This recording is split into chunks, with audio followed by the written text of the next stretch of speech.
Hi, everyone. I'm really happy to be with you today, at least virtually, to share an overview of where insurance innovation, Insurtech, stands across Europe. But before going deeper into that very exciting topic, I guess I owe you a few words about where I speak from. I'm one of the two co-founders of astoryaVC. You can easily find me on social network, starting with my newsletter on LinkedIn. Back to astoryaVC investment, we have a very specific investment scope. We invest in tech-first startup related to insurance and emerging risks. We invest across Europe, and by the way, Spain is our second market in terms of portfolio company, and we invest at seed stage, basically when the product exists. So now back to the topic of the day, where insurance innovation stand across Europe. I will deep dive into three major trends which are still structuring that space, starting with the investment dynamic. You may be familiar with that if you read newspaper on a regular basis. Nevertheless, I wanted to highlight several key points you should keep in mind. First, that's the left part of the slide. You can see the chart. These are Insurtech investment across Europe over the last quarters. As you can see, there was a peak in 2021, 2022, and more recently, the investment are down from that peak period of time. Down, or maybe there is another way to look at it. Maybe it's just back to the historical trend. I leave you make your own opinion on that.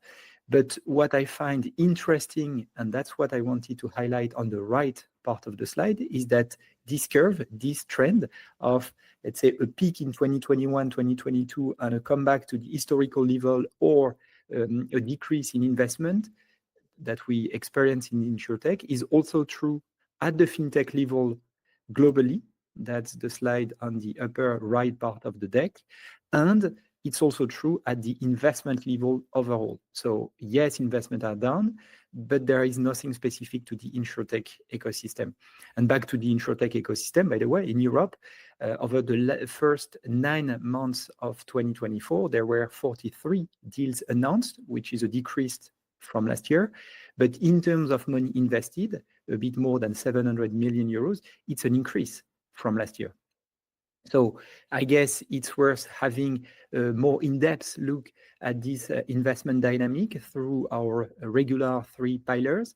The first one is in terms of geography.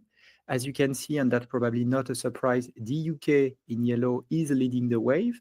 Then comes France and Germany. But what I would like to highlight in front of you is the dark gray section, which is basically rest of Europe, if I may say that. And as you can see, this is a bit more than a fourth of all rounds announced over the first 9 months of the year. And that's basically the trend recently and over the last year. The rest of Europe is between a fourth and a third of all rounds announced. That's what you should keep in mind. In terms of business line, we often hear at C-level that Insurtech is all around P&C. Well, the truth and the reality is slightly different. Yes, P&C is important. That's the blue section. Nevertheless, it's slightly over a quarter.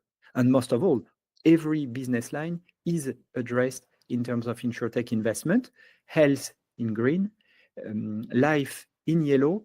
I would like to highlight two other sections. The first one is the dark gray. These are commercial lines. So basically, Insurtech startups selling insurance to SMEs and freelancers. This category has been very active over the last 18 months, by the way.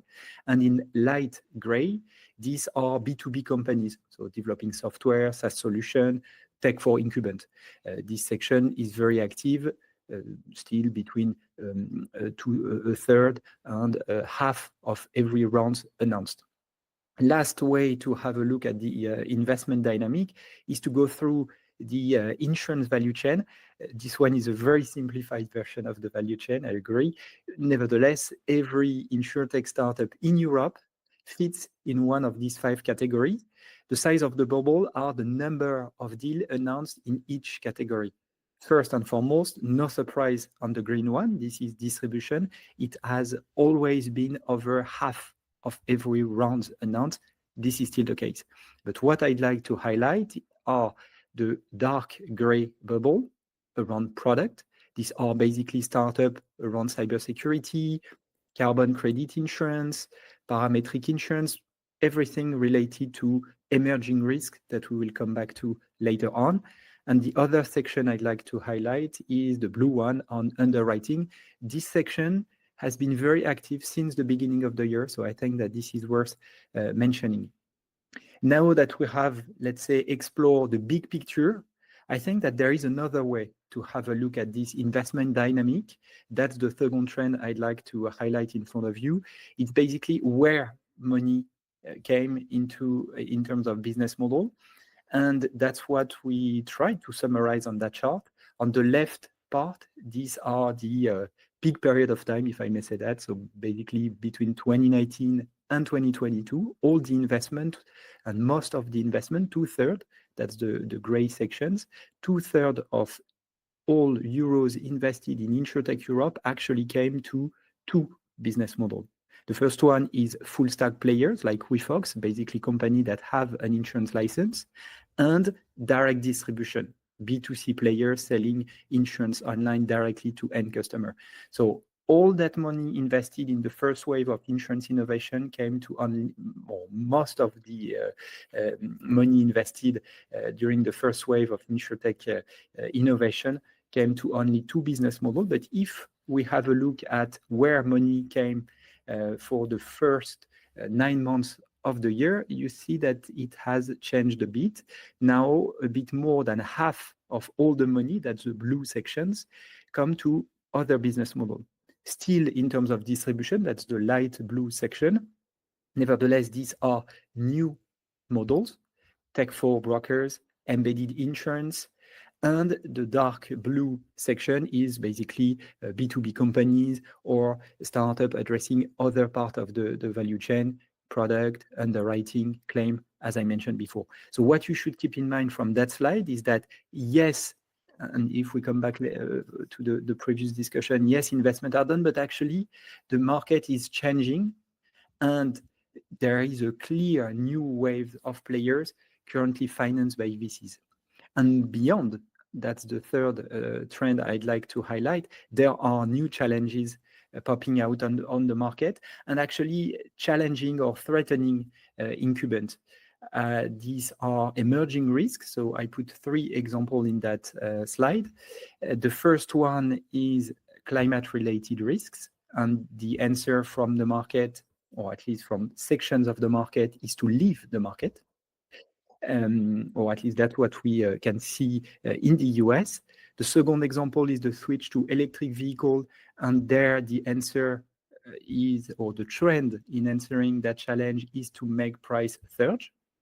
And the third example is cyber insurance, which is expected to be a prominent business line in the future, meaning that incumbents are still not reluctant, but cautious with that business line. So for these 3 examples, we see that the answer from the market right now is not sustainable, I would say, in a societal and commercial way. So there is a need to think differently. That's what we like with emerging risk, and it applies beyond climate, cyber, and electric vehicle I mentioned before. You could apply that to digital assets, you could apply that to health, to fraud in banking, etc. So there are plenty of challenges that are popping out, and we see a clear pattern in addressing and tackling this risk, which is first, spot and address new data sets. Second, develop algorithm to get sense of the data set, and then carry the risks ultimately. And that's where we see a clear shift on the market, a clear opportunity for startup to tackle the 2 first points, spot and address data set, leverage them and get sense of them through algorithm on one hand, and a clear opportunity for incumbent to carry the risk. That's their daily job. So basically what we feel with that upcoming new wave of insurance innovation, Insurtech wave, is that it's not anymore startup against incumbent, but rather working together. And to summarize what I just shared with you, if there is only one thing you should keep in mind is in terms of Insurtech investment, Insurtech trends over the first 9 months of the year is that yes, investments are done, but actually the market is very different fueling new business opportunity, positioning, and startup. And most of all, there are plenty of other challenges to come.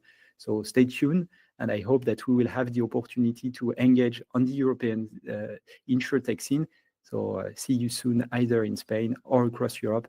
Thanks a lot for having me today.